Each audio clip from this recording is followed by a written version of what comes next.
Assalamualaikum warahmatullahi wabarakatuh. Bismillahirrahmanirrahim. Alhamdulillahi rabbil alamin. Wassalatu wassalamu ala asyrafil mursalin Sayyidina wa maulana Muhammad wa ala alihi wa sahbihi ajma'in, amma ba'd. Ibu-ibu, bapak-bapak, dan saudara-saudara sekalian, jamaah salat subuh Masjid At-Taqwa yang insyaallah dimuliakan dan dirahmati Allah Subhanahu wa taala. Alhamdulillah, pagi ini kita masih diberi kesempatan untuk bangun pagi, sahur, dan sekarang melanjutkan dengan salat subuh jamaah serta melakukan kajian subuh. Semoga seluruh rangkaian ibadah kita di pagi hari ini diterima oleh Allah Subhanahu wa taala. Amin ya rabbal alamin. Saya diminta panitia untuk menyampaikan materi dimensi pendidikan di dalam puasa.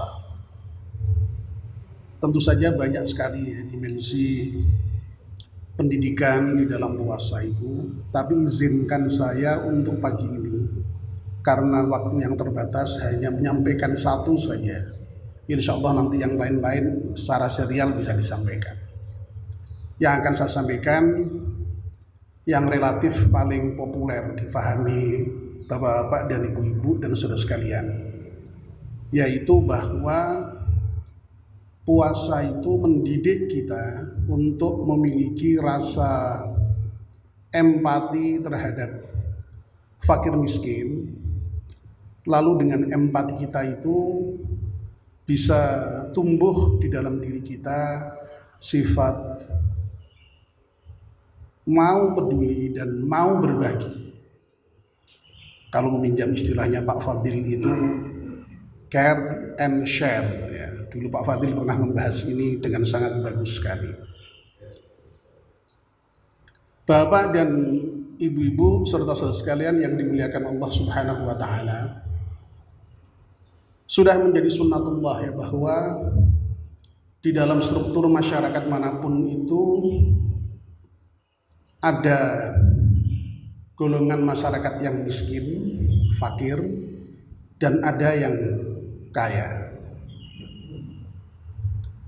Yang miskin, yang fakir ini adalah golongan orang yang meskipun memiliki penghasilan tetapi tidak mencukupi dalam memenuhi kebutuhan hidupnya, sehingga ya selalu kurang.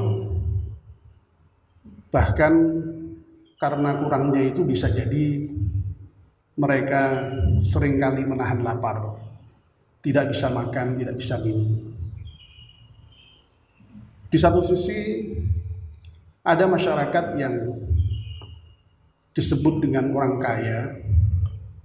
Orang kaya ini adalah orang yang punya penghasilan berlebih ya, sehingga kemudian Allah menetapkan bahwa di dalam harta orang yang kaya itu ada hak fakir miskin.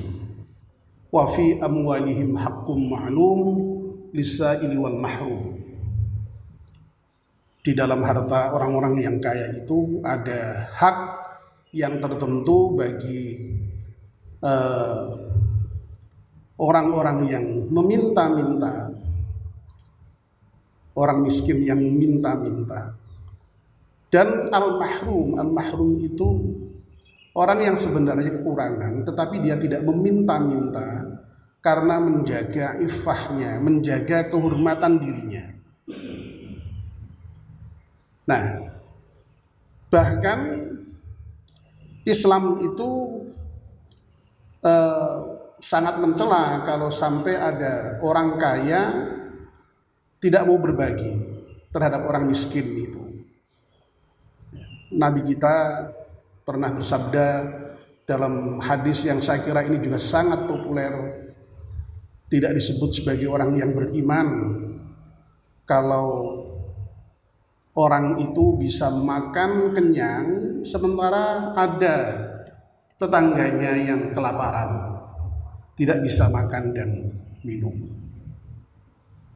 Itulah sebabnya maka sekali lagi Islam itu kemudian mengatur sedemikian rupa terkait dengan harta itu ada kewajiban bagi orang-orang yang kaya untuk mau berbagi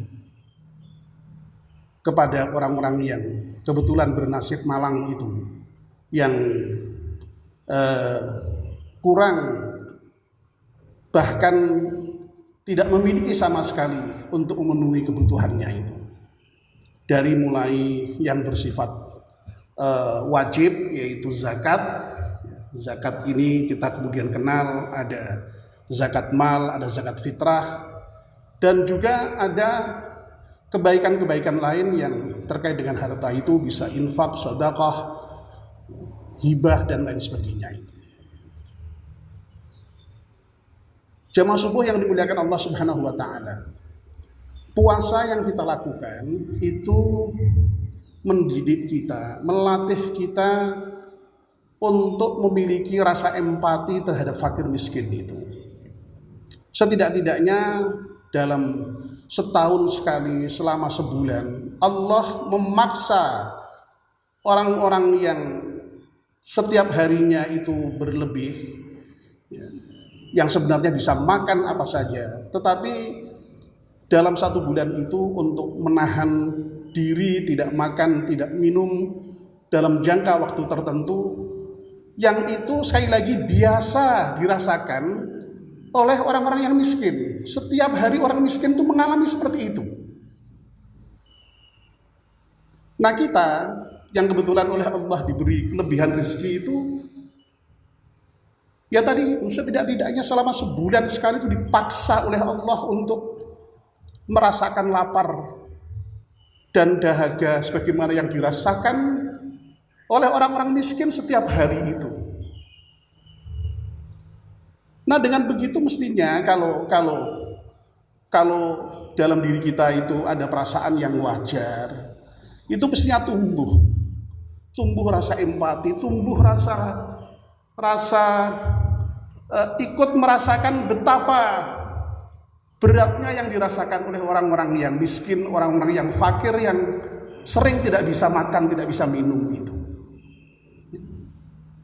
Itulah sebabnya maka di dalam puasa itu yang sebulan penuh itu di bagian akhir diwajibkan untuk membayar zakat fitrah. Zakat fitrah itu bukan karena kita kaya. Zakat fitrah itu sekedar kalau kita memiliki harta yang lebih untuk dimakan saat itu, kita sudah wajib untuk membayar.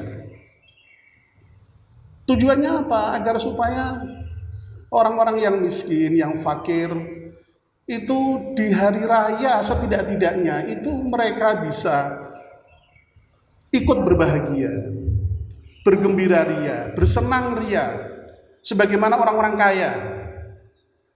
Jangan sampai di hari raya itu ada orang yang masih menangis karena tidak bisa makan. Jangan sampai. Itulah sekali lagi maka Allah mewajibkan zakat fitrah itu. Zakat fitrah itu sebagai simbol dari kepedulian kita setelah merasakan betapa menderitanya lapar itu, lalu kemudian kita mau berbagi. Kita peduli, care dengan fakir miskin dan mau berbagi, share terhadap fakir miskin itu.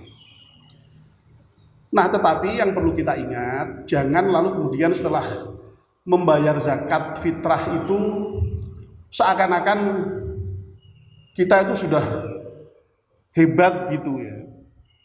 Termasuk juga ketika kita sudah membayar zakat sekalipun yang 2,5% itu seakan-akan lalu sudah hebat begitu.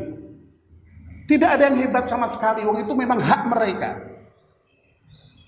Itu hanya mengambil hak yang mereka punya dan menyerahkannya. Jadi tidak ada yang hebat. Dan sebenarnya masih banyak kebajikan-kebajikan lain selain sekedar zakat fitrah dan zakat mal itu tadi. Yang sunnah-sunnah itu banyak. infak, sedekah, hibah, wakaf, masih banyak sekali ya, yang bisa diberikan oleh seorang yang memiliki harta berlebih itu. Sehingga kemudian lalu memang tujuannya adalah terciptanya kesejahteraan sosial. Yang sejahtera itu jangan hanya segelintir orang, jangan sebagian orang. Makanya Al-Quran menyatakan kaila dulatan bainal aghniya'i minkum. Jangan sampai harta itu hanya beredar di kalangan orang-orang yang kaya di antara kamu saja. Jadi supaya merata. Tujuannya adalah keadilan sosial. Ya. Jadi adil tidak hanya secara hukum, tapi ada yang disebut dengan keadilan sosial. Bahkan keadilan sosial itu menjadi salah satu sila di dalam Pancasila.